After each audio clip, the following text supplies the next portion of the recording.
अस्सलाम वालेकुम class. DLD का आज लेक्चर नंबर 17 हम डिस्कस करने जा रहे हैं।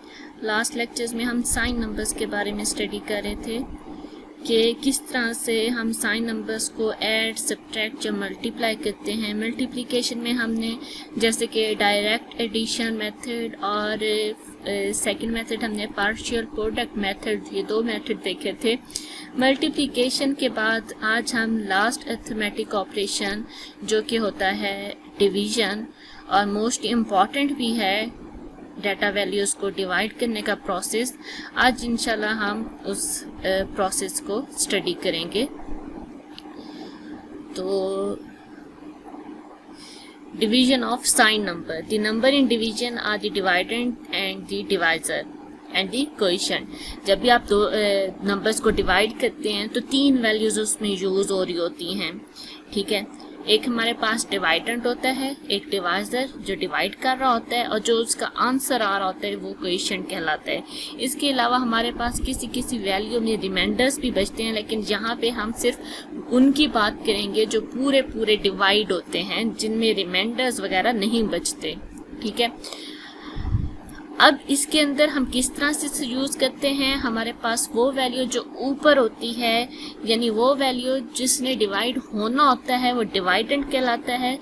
डिवाइजर वो वैल्यू होगी जो डिवाइड कर रहा होगा, और आंसर जो हमारे पास डिवाइड के ऊपर मेंशन हो रहा होता है वो हमारे पास कोएफिशिएंट कहलाता है। अब यहाँ पे हमारे पास क्या है कि हमारे पास मोस्टली कंप्यूटर्स क्या करते हैं, सब्ट्रैक्शन प्रोसेस को यूज़ करते हुए ही क्या कर रहे होते हैं, अपने वैल्यूज़ को डिवाइड कर रहे होते हैं। और सब्ट्रैक्शन हम पहले ही देख चुके हैं, सब्ट्रैक्शन कोई नॉर्मल किस्म की सब्ट्रैक्शन नहीं है।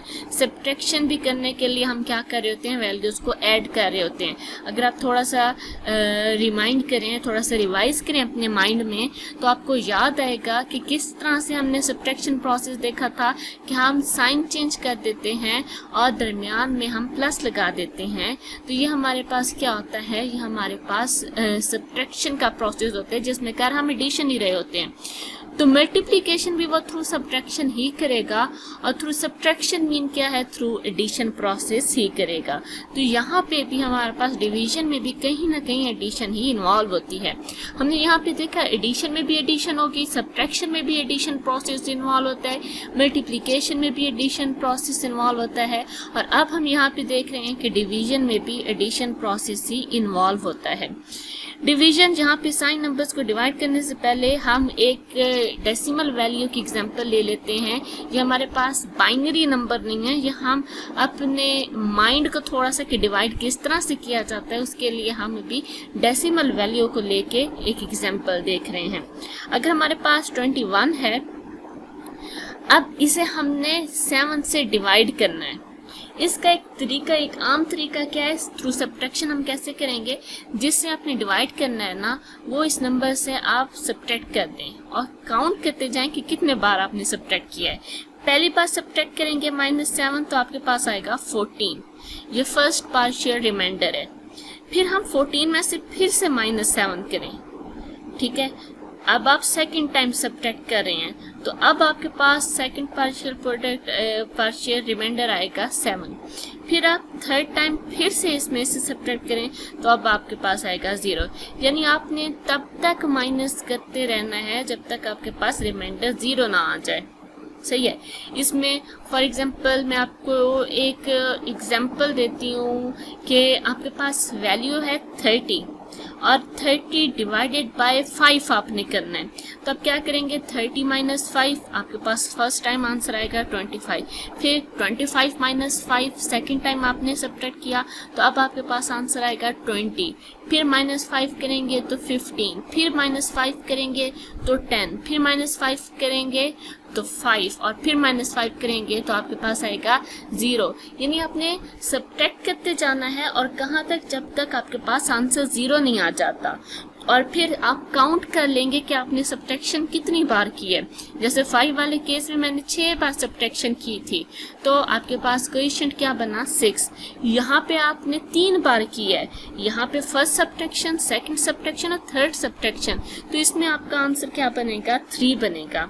यहाँ पे अब हमने प्रॉपर डिवाइड नहीं किया, यहाँ पे हम डिवाइड कैसे कर रहे हैं, हम थ्रू सब्ट्रैक्शन कर रहे हैं, लेकिन फिर भी हमारे पास आंसर ठीक आ रहा है। आप देखें, वैसे अगर डिवाइड करके देखें 21 डिवाइडेड बाय 7 देखें तो आपके पास आंसर उसका भी 3 आएगा, और इसमें भी आपके पास आंसर 3 आ रहा है। इसी तरह से इसी सेम प्रोसेस को आप लेते हुए आप क्या करेंगे, अपनी बाइनरी डिवीजन को भी लेंगे।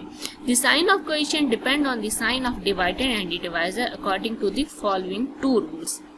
अब साइन की बात आती है कि साइन कौन सा लगेगा, तो आपने ये याद रखना है डिवाइडेंड का भी साइन और डिवाइजर का भी साइन इसमें इन्वॉल्व होगा।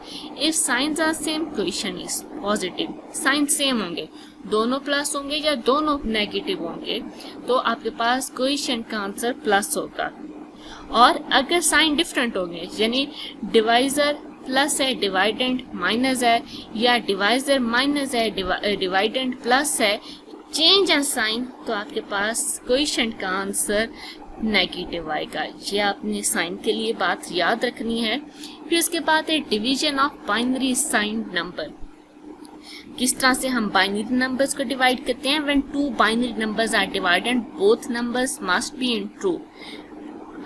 ट्रू मीन क्या, अनकम्प्लीमेंटेड फॉर्म होने चाहिए। आपके पास कोई भी वैल्यू ऐसी ना हो कि नेगेटिव हो, क्योंकि नेगेटिव होगी तो आप जब सब्ट्रैक्ट करेंगे तो आपका आंसर वो करेक्ट आंसर नहीं आएगा। अगर आपको बोल दिया जाता है कि आपने किसी नेगेटिव का को सब्ट्रैक्ट करना है, तो सिंपली आप उसे क्या करेंगे, उसका कंप्लीमेंट लेके उसे पॉजिटिव बना देंगे। ट्रू फॉर्म हमारे पास क्या होगी, पॉजिटिव फॉर्म। आपके पास वो ऑलरेडी प्लस फॉर्म में है तो वेल एंड गुड, आप उसे डिवाइड करना शुरू कर दें। लेकिन अगर वो नेगेटिव फॉर्म में है तो उसका कंप्लीमेंट लेके उसे लाजमी प्लस बना दें। फिर उसके बाद आपने कुछ स्टेप्स को फॉलो करना है। Determine if sign of divided and divisor are the same और different. This determines what the sign of coefficient will be. Initialise the coefficient to 0। सबसे पहली चीज आपने क्या करनी है, साइन को देखना है। प्लस हैं, माइनस हैं, सेम हैं, चेंज हैं, ये चीज़ आपने, और उसके अकॉर्डिंग किस तरह से आप फर्दर अपने कोएफिशिएंट को देंगे वो आप ऑलरेडी आपको पता है। अच्छा, उसके बाद एक और चीज़, आपने कोएफिशिएंट स्टार्ट में 0 लेना है, यानी आप अज्यूम कर लें कि स्टार्ट में आपका कोएफिशिएंट इक्वल्स टू 0 है।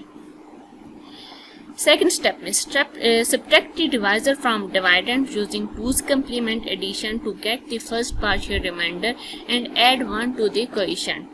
हम जैसे पहले देख चुके हैं कि हम सब्ट्रैक्ट कैसे करते हैं, हम सब्ट्रैक्ट करते हैं थ्रू एडिशन, और हमने एडिशन प्रोसेस देखा था कि हम वैल्यू का कंप्लीमेंट ले लेते हैं।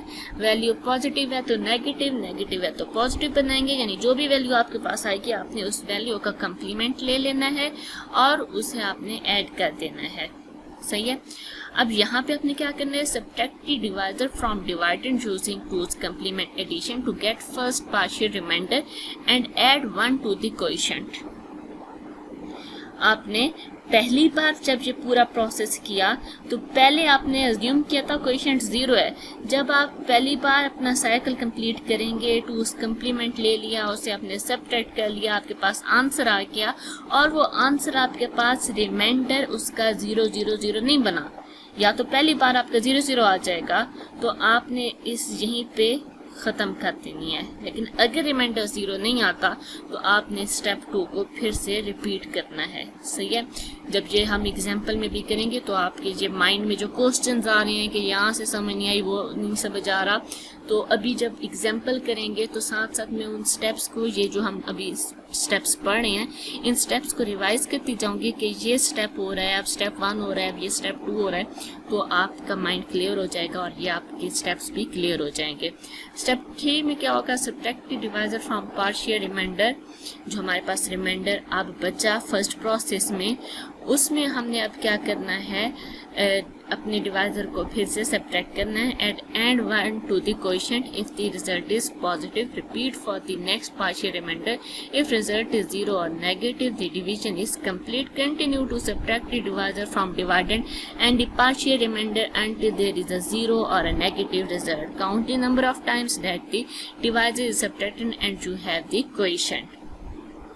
हर बार पे ऐसे करना है। आपके पास जो वैल्यू आएगी आपने उस वैल्यू को सब्ट्रैक्ट कर देना है और आपने अपने कोएफिशिएंट में 1 ऐड कर देना है। सब्ट्रैक्ट आप तब तक करते रहेंगे जब तक कि आपके पास रिमाइंडर 0 0 0 के इक्वल नहीं आ जाता।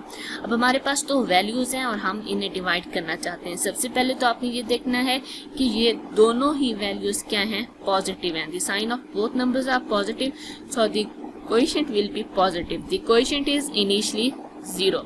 ये हमारा स्टेप 1 हो रहा है। ये भी पॉजिटिव था, ये भी पॉजिटिव था। अब फिर इसके बाद दोनों हमारे पास अनकम्प्लीमेंटेड फॉर्म में हैं, ट्रू फॉर्म में है, तो हम अपनी डिवीजन स्टार्ट कर सकते हैं। कोएफिशिएंट हमने इनिशियलाइज करवा दी, अज्यूम कर ली 0 0 0 की इक्वल है। जितनी ये बिट्स हैं, फॉर एग्जांपल यहाँ पे 4 बिट्स होती तो कोएफिशिएंट भी हमारे पास 4 बिट्स का ही होता। काउंट कर लेनी है कितनी बिट्स हैं और उतना ही आपके पास कोएफिशिएंट स्टार्ट में 0 के इक्वल होगा। उसके बाद हम स्टेप 2 करते हैं, subtract the divisor from the divided using 2's complement addition. Remember that final carries are discarded. आपने ये चीज़ याद रखनी है। एडिशन और सब्ट्रैक्शन में हमने देखा था जो आपके पास कैरीज बचते थे आप उसे डिस्कार्ड कर देते थे, अपनी वैल्यू में नहीं लेके आते थे। तो यहाँ पे भी आपने अगर कोई फाइनल कैरी आ जाती है तो आपने उसे डिस्कार्ड कर देना है। आपने अपनी वैल्यूज़ को, बिट्स को आपने सेम रखना है। जैसे जो बिट्स आपके पास फर्स्ट वैल्यू की है, सेकंड की हैं, आपके पास आंसर में भी उतनी ही बिट्स आनी चाहिए। ठीक है,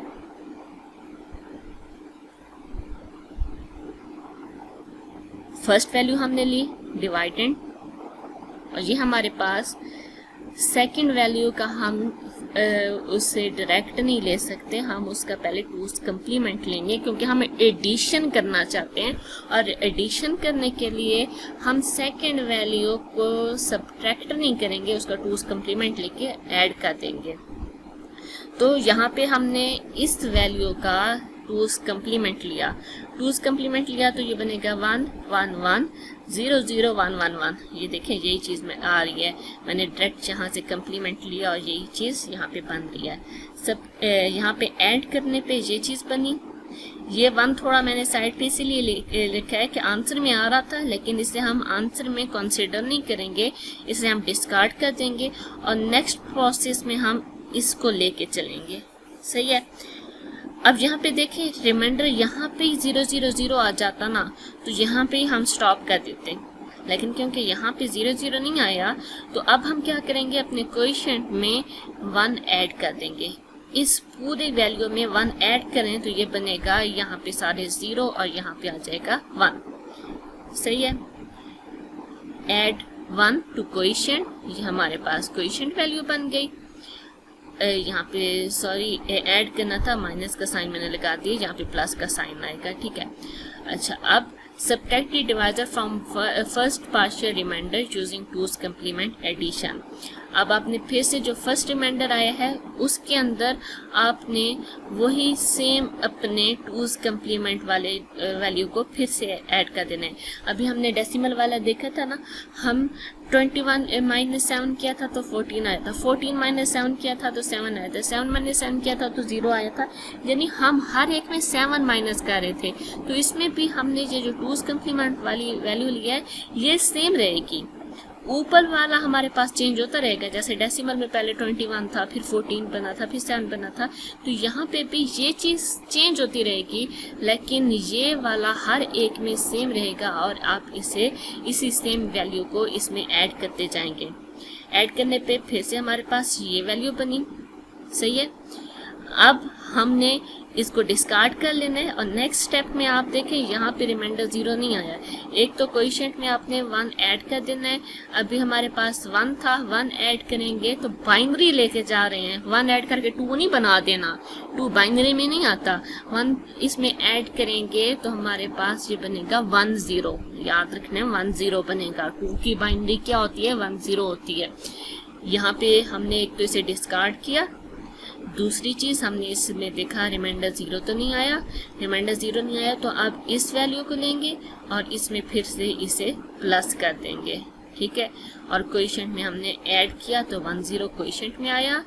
सब्ट्रैक्ट हमने फिर से करना है, ये हमारे पास वो वैल्यू बनी जो अभी यहाँ पे देखें, ये चीज़ ये जो हमारे पास वैल्यू बनी थी इस वैल्यू का हमने लिया, इस वैल्यू में हमने फिर से उसी 2's कम्प्लीमेंट वाली वैल्यू को ऐड किया। ऐड करने पे अब हमारे पास फिर से ये चीज़ आई। अब हम फिर से क्या करेंगे, अपने क्वेश्चन में 1 ऐड करेंगे। तो 1 ऐड करने पे यहाँ पे फिर से मैंने माइनस लिखा हुआ है, यहाँ पे फिर से 1 ऐड करेंगे तो ये 1 1 बनेगा, यानी 2 + 1 3, 3 की बाइनरी 1 1। फिर से उसी तरह से सेम प्रोसेस, और अब आप देखें रिमाइंडर आ गया 0 0 0 0। क्वोशिएंट में आपने 1 ऐड कर देना है। 1 ऐड करने पे आपके पास बनेगा 1 0 0। रिमाइंडर 0 0 आ चुका है, तो फिर से इस प्रोसेस को कंटिन्यू करने की जरूरत नहीं है, और यही क्वोशिएंट आपके पास डिवाइड का आंसर होगा। ठीक है, प्रोसेस इज कंप्लीट। अब यहाँ पे एक चीज़ याद रखनी है, आप इन वैल्यूज़ को ना अपने माइंड के लिए ना अपने माइंड कलरेशन के लिए आप इन दोनों वैल्यूज़ को डेसिमल में कन्वर्ट करके डिवाइड करके देखें। क्वोशिएंट का आंसर 4 आना चाहिए, क्योंकि यहाँ पे अब देखें ना, ये 1 0 0 आया, ये किसकी बाइनरी है, 4 की है ना। तो आपके पास first value second value decimal में कन्वर्ट करके डिवाइड करके आंसर देखें तो क्या 4 ही आता है। सही है। इसी रिलेटेड मैंने आपको एक असाइनमेंट का क्वेश्चन दिया है, आपने इन वैल्यूज़ को डिवाइड करके देखना है और ये आप मल्टीप्लाई करना है। मल्टीप्लाई के 2 प्रोसेस हमने देखे थे, आपने उन दोनों प्रोसेसेस को यूज़ करते हुए ये मल्टीप्लिकेशन आपने परफॉर्म करनी है। मुझे उम्मीद है आपको लेक्चर समझ आ गया होगा। फिर भी अगर कोई क्वेश्चन है तो आप मुझसे पूछ सकते हैं। ओके क्लास, अल्लाह हाफिज़।